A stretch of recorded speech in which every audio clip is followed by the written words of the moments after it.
আজি দুখ লগা খবৰ কিন্তু আমাৰ বিশ্ব সংগীত বিশ্বশিল্পী অসম হৈ উত্তৰ পূৰ্বাঞ্চল ভাৰতেই যিজন আমাৰ জুবিন দা ছিংগাপুৰত গৈ পৰলোক প্ৰাপ্তি হ'ল।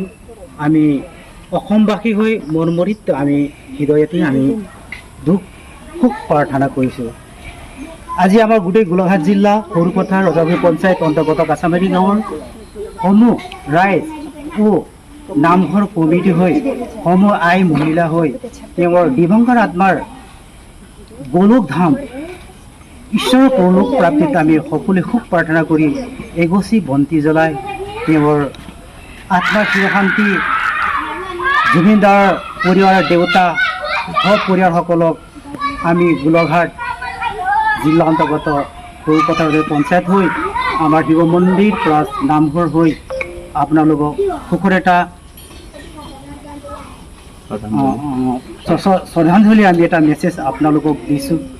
যিজন শিল্পী আজি অসম হৈ বিশ্বতেও নাম জ্বলা তেনে এজন শিল্পী আমি দুনে পাবলৈ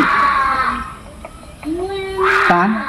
ঈশ্বৰে তেওঁৰ আত্মাৰ চিৰশান্তি হৈ শান্তি পাওক বুলি আমি সমূহ কাছামাৰী মুকলি পথাৰ সমূহ ৰাইজ হৈ তেওঁৰ দিমাগৰ আত্মা শান্তি পাওঁ বুলি আমি এগছি সন্ধিয়া বেলা এগছি বন্তি জ্বলা সমূহ ৰাইজ হৈ আজি আমাৰ সুখ প্ৰাৰ্থনা সমাৱেশ হৈছে।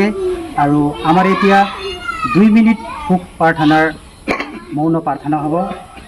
ওম শান্তি। আমাৰ অসমৰ জনপ্ৰিয় কণ্ঠশিল্পী জুবিন গাৰ্গ আমাৰ মাজৰ পৰা ইতিমধ্যে আমাৰ পৰলোক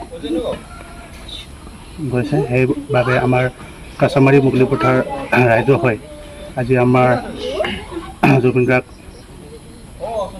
শ্ৰদ্ধাঞ্জলি জ্ঞাপন কৰিছোঁ।